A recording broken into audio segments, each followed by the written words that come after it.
إن الحمد لله نحمده ونستعينه ونستغفره ونعوذ بالله من شرور أنفسنا ومن سيئات أعمالنا من يهده الله فلا مضل له ومن يضلل فلا هادي له وأشهد أن لا إله إلا الله وحده لا شريك له وأشهد أن محمدا عبده ورسوله بعد. Today is Tuesday, the 23rd of Ramadan, 1445. We continue the Sira of the Prophet ﷺ. So we saw the plots that Quraysh inflicted on the Muslims and the Prophet ﷺ so that he can stop preaching his da'wah, his message, but that did not work. So after exhausting these plots, and when they saw that Banu Hashim and Banu al-Muttalib were intent on protecting the Prophet ﷺ, they became desperate and devised a plan to harm these two tribes. By the way, Ahlul Bayt, when we say Ahlul Bayt, they are Bani Hashim and Bani al-Muttalib. Ahlul Bayt are Bani Hashim, Bani al-Muttalib. Now, if you remember in the beginning, when we started the Sira, we saw that Abdul Manaf had 4 boys: Hashim, al-Muttalib, Abdul Shams, and Nawfal. These were 4 of his children. By why is it we only say that Ahlul Bayt are only the 2 children, Hashim and al-Muttalib? Because they were the ones that supported the Prophet ﷺ. They were the ones that supported the Prophet ﷺ, as you will see in this embargo that the disbelievers inflicted on the Muslims. Because later on, Uthman radiallahu anhu asked the Prophet ﷺ, because Uthman is from the lineage of Abdul Shams. And another companion was from the lineage of Nawfal. And they both asked the Prophet ﷺ, they said, why are we not considered from Ahlul Bayt? Because Ahlul Bayt, they are entitled to a share in the Khumus that's mentioned in Surah Al-Anfal, a fifth of the war booty. So they are allowed to take a share in this war booty, and they are not allowed to take sadaqah. So Ahlul Bayt, sadaqah is not halal for them, but they are entitled to the fifth of the war booty. Okay, because Ahlul Bayt, and they are Bani Hashim and Banu Abdul Muttalib, with the exception of Abu Jahl, who was from them, but he did not support the Prophet ﷺ, so he's not included when we say Ahlul Bayt. So again, Ahlul Bayt are the descendants of Hashim and the descendants of Al-Muttalib, okay, because they're the ones who support the Prophet ﷺ. So basically what Quraysh did is that they formed the confederation that's hostile to both Bani Hashim and Bani al-Muttalib. And they took an oath, so they swore not to do business with these 2 tribes and not to have any intermarriage with them, not to have any social relations, not to visit them, not even have verbal contacts, until the Prophet ﷺ was given up to them to be killed. So we understood this point, right? And this is reminiscent of what the disbelievers have been doing to the Muslims all along, right?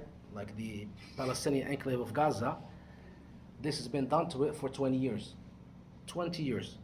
And by the way, Hamas is the legal ruler of all the Palestinian people, because Hamas won in the elections 2006. You have to understand that.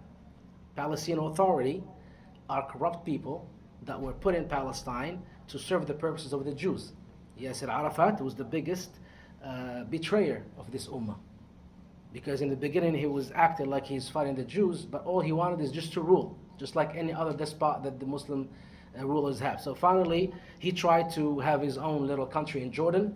He couldn't. He was kicked out. He went to Lebanon. He was trying to have his own little country there. He wasn't able to. He was kicked out to Tunisia. Then finally he's like, the only place I can rule is in Palestine, so let me put my hand in the hands of the Jews so that I can rule in Palestine. So that's what they did. You know, the Oslo Accords, 1991, basically the job of the Palestinian Authority, this is according to Palestinian people that I met myself. I went to occupied Palestine, alhamdulillah, twice. You have to see that to know what Palestinians are living under. You're living under gunpoint anywhere you go.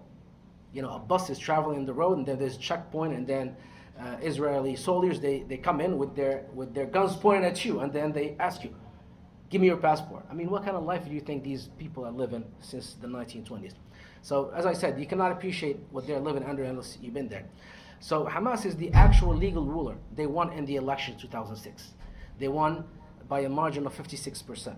Okay, they won 74 out of 132 seats. So here's the West telling us we want democracy, we want this, and then when democracy works, like what happened in Palestine or what happened in Algeria, they said, no, this is too much for democracy for us.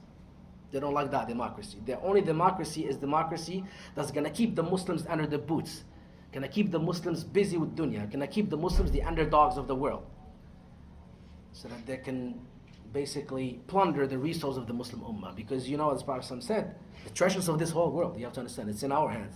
It's in the Muslim hand. 2/3 of the oil of the world is in Muslim hand. 2/3. So they take our oil, fuel their airplanes, and come and bomb us. This is humiliation. Why? The Prophet said, because we are not ruling according to the Sharia. This is one of the hadiths. Says if you don't rule according to the Sharia, Allah subhanahu wa ta'ala is going to bring an enemy from outside and is going to take your wealth and you're not going to benefit from it. So all these things are tied. So here back to what the Quraysh did to Prophet Sallam. This is the same thing that the disbelievers are doing to any country that tries to go against the world order. They also did that to Turkey, if you remember. They tried to remove the elected president through a military coup, but that didn't work. So what they did, they are breaking the economy, the lira, the Turkish lira. They're breaking it with their machinations so that they can remove him. Because for them, we have to understand as Muslims, we have to stop believing these lies. The truth is what's in the Quran. The lies that come from the West, these beautiful words about democracy, and that you see Muslims killing each other before that. Like you go to Syria, people, they kill each other. You say, why are you killing each other? Oh, we want democracy. They don't even know what democracy is. Democracy is for someone who has a lot of money, who is corrupt, who basically does not play by the rules, to advertise and become the president. I mean, look at all the Western worlds. I mean, these people that are ruling the West, who are they? Are they laymen? No, they're just businessmen, who give a lot of money and advertisements, and each and every one of them, they have these scandals, right? Scandals with women, with porn stars like Trump, with these are the corrupt people, and these are the ones that are telling us that they're the ones that need to rule us. So this is not the best way of rule. The best way of rule is the system of shura that Allah subhanahu wa ta'ala gave us. It is the scholars that choose the person to rule the Muslims, because the scholars who fear Allah usually are not going to choose someone who is going to be bad for the people. Okay, so this is the Islamic way of rule. And as Muslims, we have to know about religion. We have to understand. We have to be convinced that our way of life is better than the Western way of life. Otherwise, Allah is not going to bring us out of the humiliation. By the way, so this is why we have to be educated about our religion and what's good and what's bad.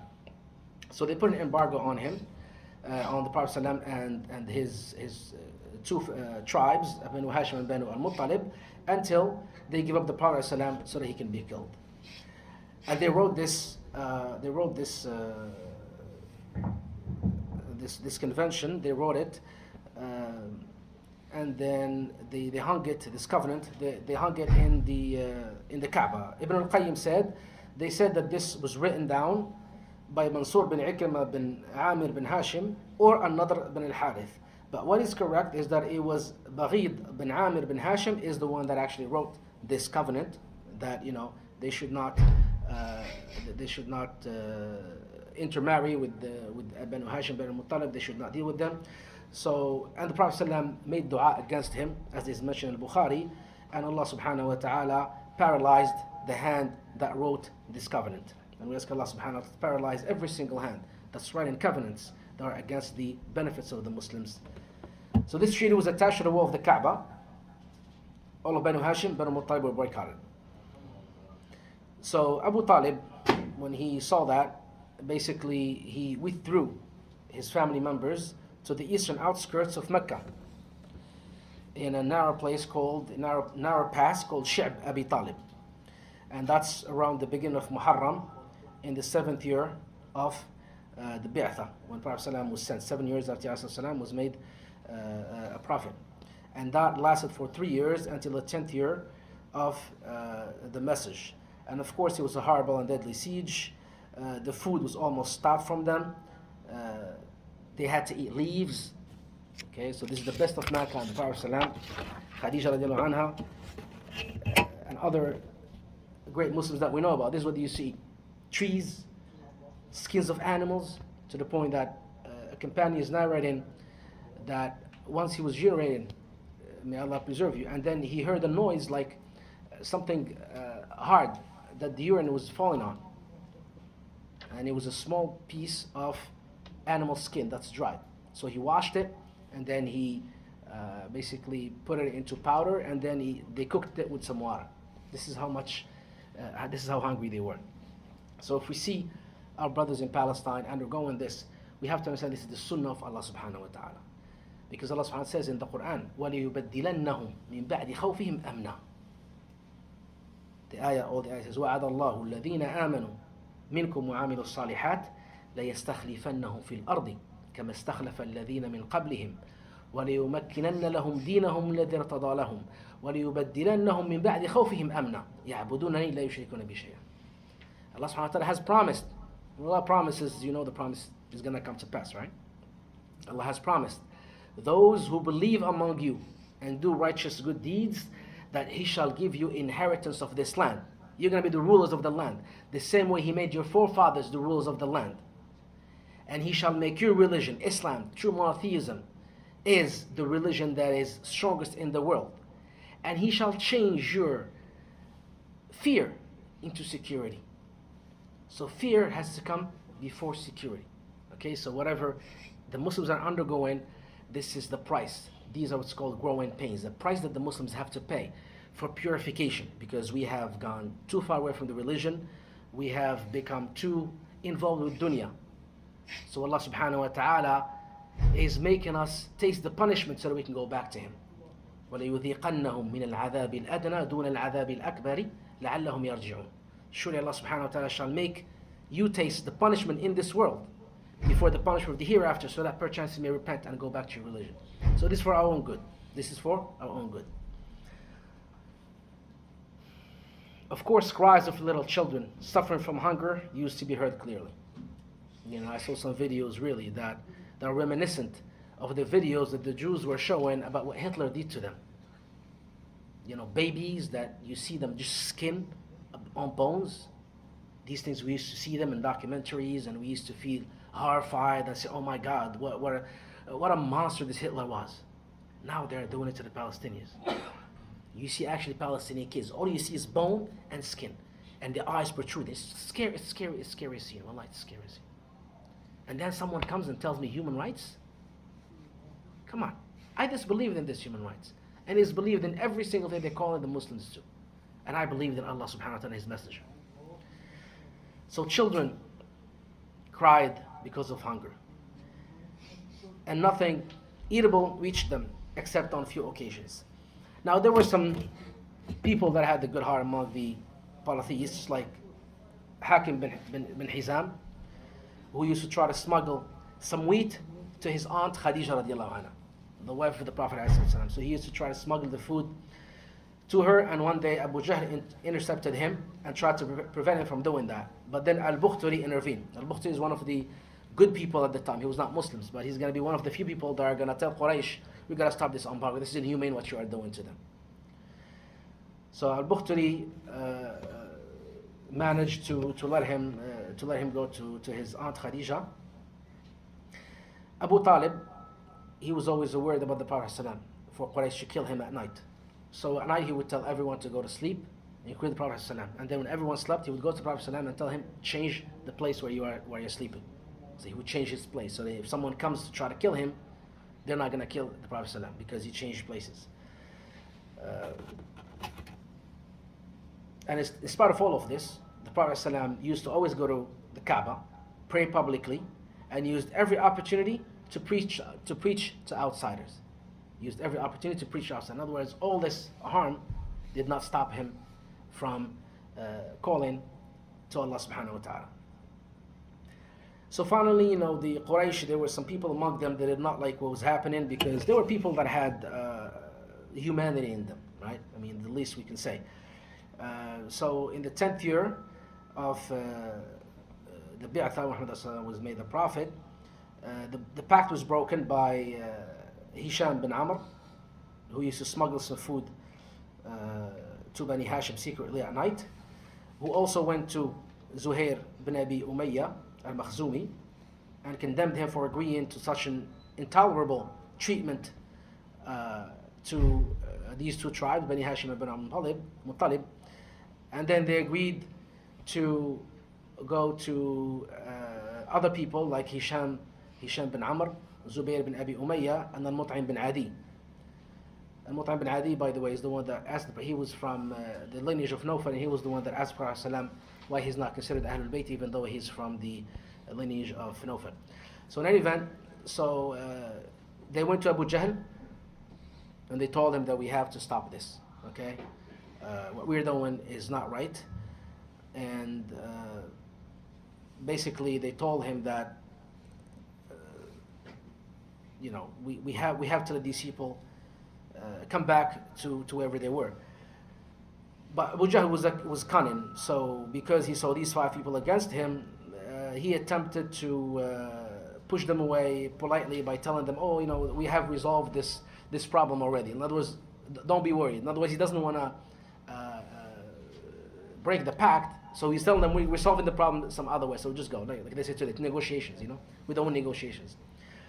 But then Abu Talib, when he heard them talking to him, he came to Abu Jahl and these people, and he told them, look, the Prophet ﷺ received revelation from Allah subhanahu wa ta'ala that the covenant that was put in the wall, inside the wall of the Kaaba, stating that we have to have an embargo on the children of Hashim and Abu Talib, that Allah subhanahu wa ta'ala sent a small insect, al-arda, it's like the type of red ant, and it ate all of that except the name of Allah where it says Bismika Allahum. So Abu Talib told Abu Jahl, this is revelation of the Prophet ﷺ, let's go and examine the covenant. If we truly find it as he ﷺ said, then you break the covenant.